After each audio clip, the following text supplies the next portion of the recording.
Today we are going to be talking about hyper-personalization in a panel that's called Are You Talking to Me? And we've got our experts on stage who are going to be telling marketeers how they can move from CRM data and superficial tactics into AI-driven personalization and bake that into their acquisition, growth, and retention strategies. So I'm delighted that we've got Jonathan Wolfe, Chief Revenue Officer for Intent HQ, which has just won AI Company of the Year at British Data Awards. We have. Congratulations. Thank you very much. Eddie Short, previously Chief Data and Analytics Officer at O2 and now founding partner of Intelligent Enterprise Partners. Ali Malik, Executive Director of Data Science at OMD EMEA, and Alex Foster, the Director of Banking, Financial Services and Insurance for Fujitsu, a role that Alex has held for a week. So we're very lucky that she's joining us here today. She was previously at BT. So let's kick off with a quick fire question. It feels like personalization is a real catch-all phrase these days. Probably means something different to everyone. It would be great if we could whip round and you could tell us what it means to each of you. Want me to go? Okay, so at one level, not being clumsy. So if we take a telco example and you've had very poor network for 2 or 3 days, dropped calls, you can't get on, you're at Clapham Junction, you see 5 bars on your phone, but you still can't make a connection. Isn't that just a great time for the mobile phone company to be saying, hey, how's about that new £1,200 iPhone? No. Automatically understand the customer, automatically make sure that when they're in a period of pain, that you're not doing anything like that, but that you're reaching out to them and with empathy and use the technology to do that. Brilliant. Thank you. Eddie? Yeah, I was just saying, it's probably 30 years or more since I think Peppers and Rogers came up with a personalization, one-to-one marketing concept. And kind of, can we do it today? But for me, building on Jonathan's point, it's really about the right message for the customer at the right time. And we were debating this earlier. The challenge with AI is it can be a bit too spooky. You know, when your Google Assistant or Alexa chirps in and says, sometimes some people are going, yeah, I'll have that, but others are going, scary. So it's know your customer and really make it appropriate. Yeah, and don't be creepy. Ali? You're talking to me? Yeah. I like what you did there. So in marketing, we usually have many-to-many relationships. On one side, we have many customers. On the other side, we have many offerings, many messages, different channels. So there are infinite ways of connecting them together. And hyper-personalization, in my opinion, is optimization of this system towards a one-to-one system where the right message is delivered to the right person for a right product at the right time through a right channel. And AI is quite good at these sorts of optimization. Brilliant, thank you. And Alex? I don't know whether anybody in the audience has got kids and whether they, when they're asking you for something, my kids quite often say to me, "Whiff him, what's in it for me?" Or "What's in it for me, Mum," is what normally comes after. And I think that gives us a lens on that personalisation. It's a lens through the eyes of the customer. What's in it for me personally, for me as an individual? And so, as the rest of the panel have said, it's that move from, one to many to one. So, personalisation. Remember with him. Very good. Yeah, I guess it's quite easy to get caught up in all the tech and forget about the customer at the heart of it, that it should be benefiting them. Yeah, totally. Yeah. Put your glasses on, lens of the customer. And so moving on to talking about that tech a little bit more, AI, we know, is increasingly being used to drive some of that best practice personalisation that you've all just described. Jonathan, what examples have you seen of it being done well recently, and were there any challenges involved in that process? Sure. One example that comes to mind, we are able to learn now about the individual from the mobile phone behavior without identifying the individual. So this mobile phone runs 2 times a week. This mobile phone goes to a physical office 3 times a month, whatever it may be. And we build the personal behavioral model on the phone. No information about the individual ever leaves the phone, and we can use the AI to understand and learn about what that individual does throughout their entire life, what their routine is, with the appropriate consents, which we're going to come on to later and talk about as well. But that is very, very important. But when you understand your customers implicitly, not just what your customers are doing with you, with the brand, but what are your customers doing the rest of the time, then you can start to talk about pure personalization. And have you seen, what real-life examples have you seen of that being done recently? With one financial services company, a 9 times increase in conversion for a mutual fund product, for instance. Yeah. And so, Ali, as a media buyer, what's been your experience of seeing AI being used for personalisation well or not, and the challenges that might be involved in that? Yeah, in programmatic advertisement, we use contextual data and first-party data to train models, which basically adjust dynamically the bid prices for showing the advertisement to right people. Basically, we try to maximize our ad spend on users which are more likely to convert and minimize the ad spend on users less likely to convert, and these all in an automatic fashion. So yeah, it was quite a considerable boost. I would say we were able to cut up to 70% of cost per lead for one of the campaigns, which was quite impressive. Yeah. How about you, Eddie and Alex? I think that AI gives us a great opportunity. There are huge swathes of data that all organisations have house and home in one way or another. And AI gives us the opportunity. Tom said it earlier, so I'm just repeating what Tom said on his part. You've got the opportunity to analyse vast quantities of data almost in real time, because we've got the power to be able to do that now. I think we have to do that ethically, and we have to do that within the controls of governance, and we're going to talk about that shortly. Clearly, though, in order to do that, it probably needs a little bit of oversight, but it leads you to be able to harvest that information, and whether it's working with organisations like Intent or a plethora of other amazing AI startups that are out there, you can then deliver at scale a personalised experience. And whether it is a personalised video about your mortgage, or a personalised video about your loan, your insurance, or any other product that's out there, you get something that's personal to you.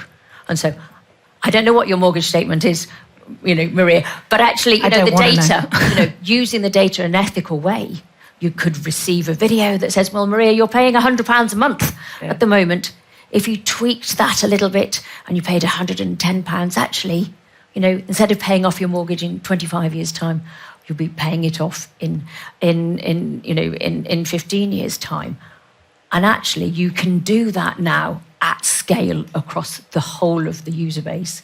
So you've got scale, you've got the ability to do it at pace, you've got the ability to do it in real time, and to do it so it means something to you personally. Exactly. I just build on that, and I think just give a slightly different answer, which is we're talking a lot here about the hyper-personalization at the point-in-time interaction.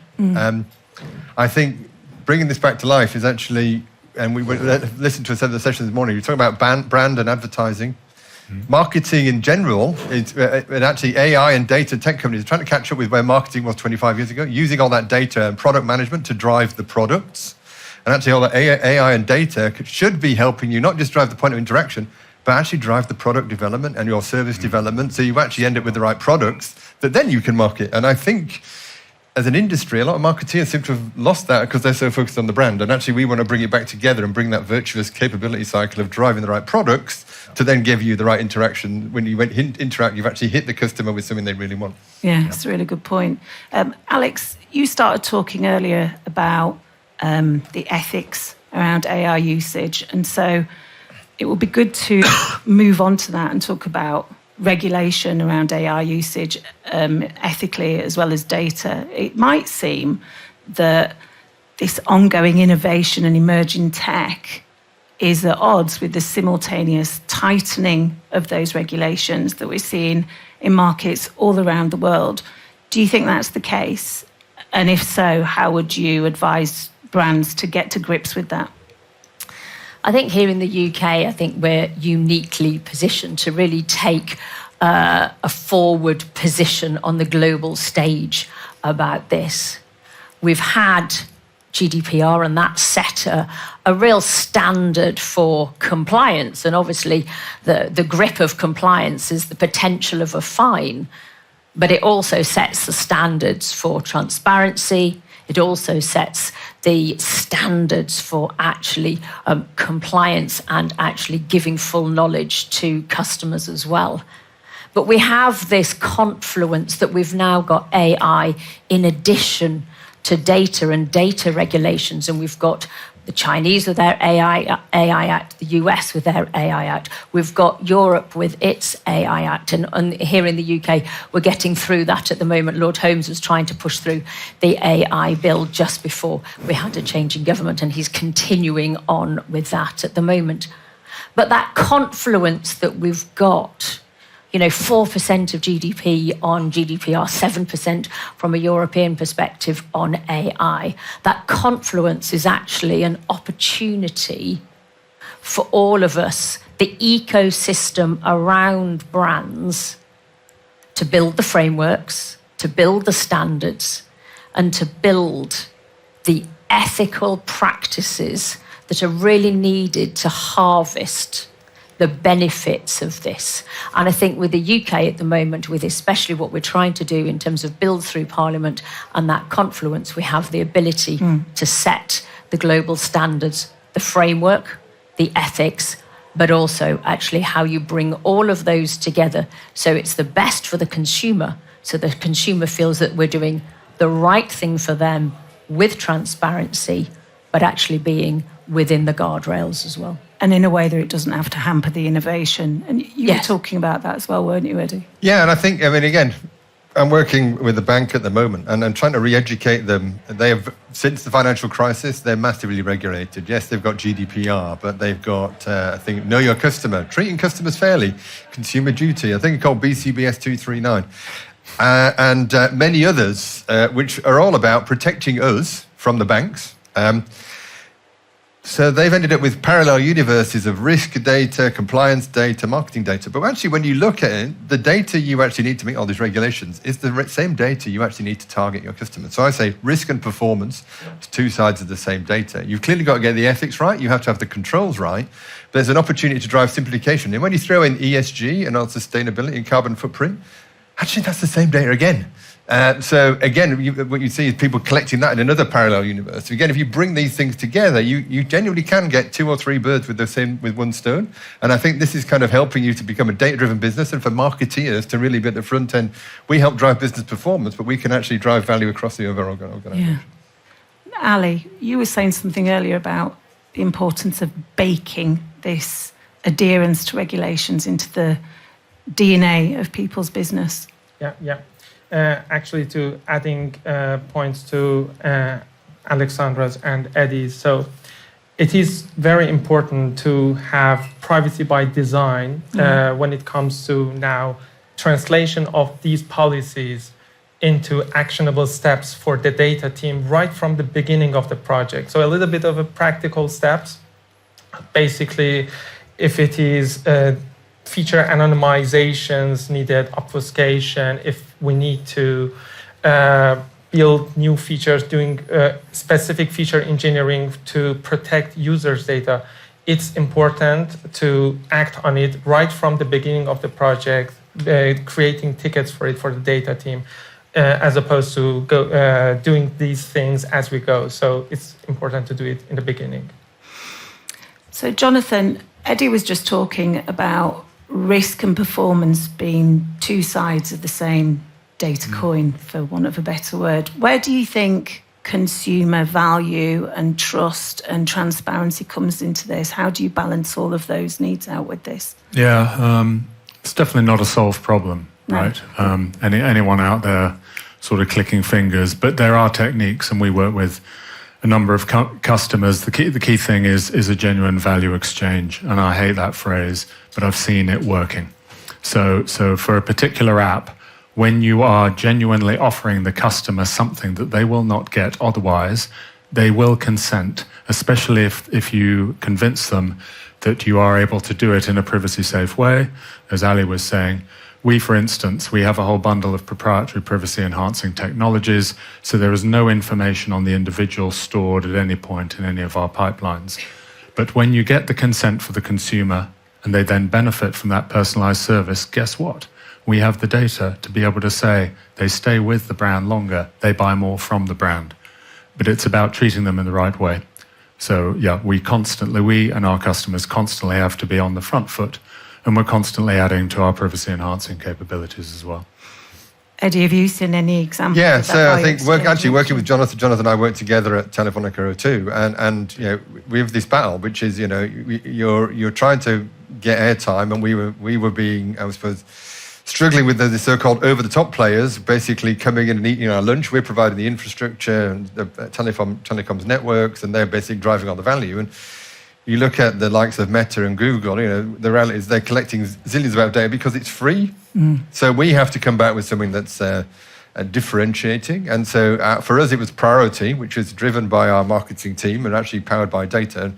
And priority is linked to a lot of our brand values, but sports and media and obviously music, so that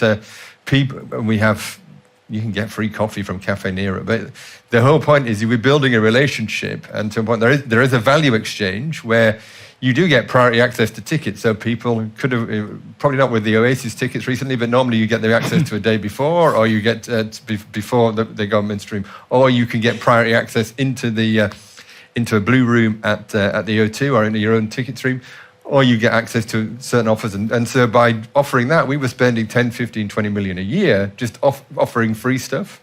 But that also builds that resonance and builds trust and hopefully gets more consent so you can do more things with customers. Yeah, and just to build on that, it's a really good point.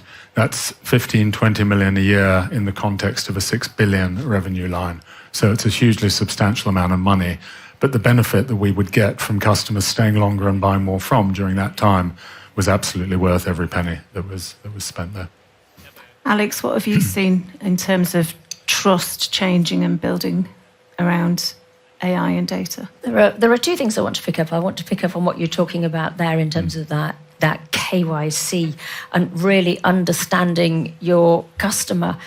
Where organizations have data silos, actually really understanding what services, what solutions or what products the customer's buying from you is absolutely key.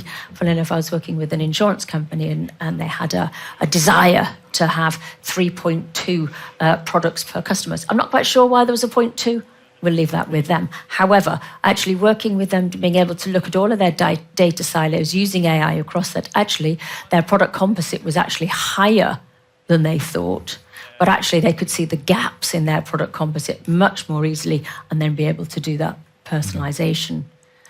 On trust, many brands, many industries use NPS as the standard, that net promoter score. Love it, like it, loathe it is still a standard that is used. It is still very much a board metric of, will you promote my brand? But I think what we're starting to see now is a move towards the net trust score. Zappos, the big payments platform over in the US, they are a big proponent of net trust score. And that's asking a slightly nuanced question. Have you got my best interest at heart? It's not, am I going to promote you? Yes or no, it's about me. And I think that in this world of hyper-personalization, data and AI, we can now start to think about an industrialization of net trust so that actually we all start to ask ourselves of our brands, of our clients and for ourselves, have you got my best interest at heart? And so I think net trust score is the way that we think the market will move. Thank you. There's so much to unpack there, but before we move on to a few questions, if there's a bit of time from the audience, it would be great if each of you could give everybody here today your key piece of advice for anybody wanting to really improve their strategies around hyper-personalisation. I'll start with you, Jonathan. Make sure you're working with people who've been doing this for a little while. There's some great lessons to be learned, whether it's within the brands, whether it's within the agency world, whether it's within the technology companies. There are smart things you can do, and you can deploy the smartest tech, but equally having a great understanding of the likely consumer behaviors and the consumer psychology around that will yield the best results. And needless to say, if you have, for the things that we've talked about, legal expertise when it comes to privacy and consent as part of the loop, but real customer strategy people engaged who can marry that tech with the actual customer engagement based on experience.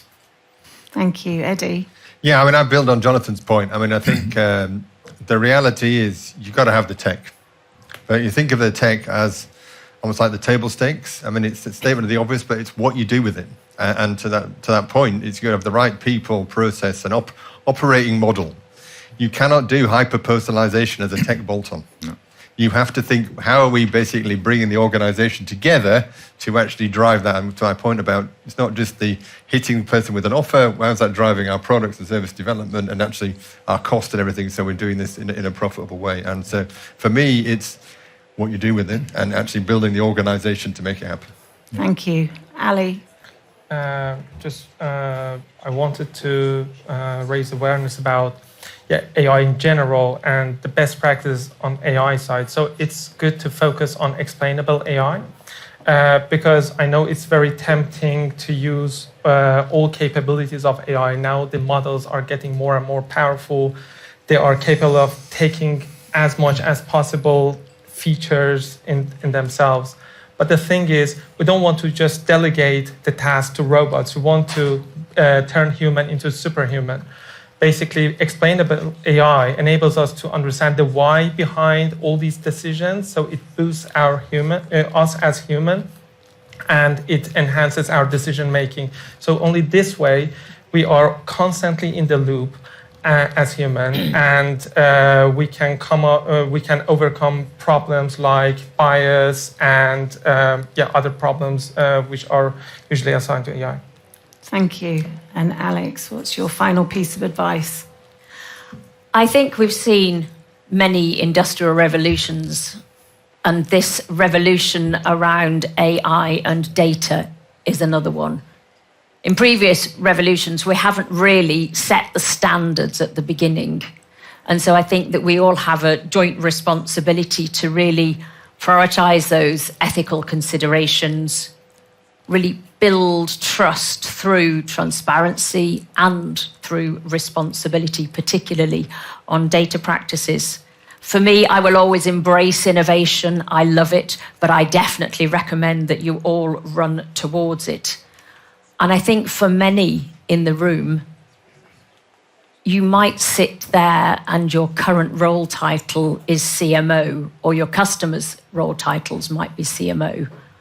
But I think the role is evolving, and it might now be a CMDO or a CMIO, where the D is either digital or data, and the I is either innovation or information. I think we've got a merging of roles and a creation of new roles and new job titles. So for me, embrace that drive to innovation, but remain ethical at all costs. Brilliant. Thank you so much. We've had one question come through on Slido. We've got 45 seconds to answer it. And it's basically someone asking about whether AI, could you see it ever being used to hyper-personalise their bill? So they're only charged, for example, for a utility company when they have a signal. Jonathan, I'll ask you that. You've got 30 seconds. 100%. Yeah, okay. We could do that right now. Yeah, so present the bill to you in a way that will resonate with you better. Whether it's on a particular set of interests or brand affinities, whether it's at the right time, whether it's through the right channel. Just understanding that about you. Yeah, we will understand as much as we can about you as a human, and we can present your bill to you in the most appropriate manner. Or the other way, you don't get bill shock because actually Smart Stopcock is delivering data to tell you you've got a leak in your house. So actually, you can get AI to help you not have that bill shock, protect your house, and hopefully not have a flood from your bath. Okay, and on that note, I would like to thank our brilliant panel here today, and that's us. Thank you very much.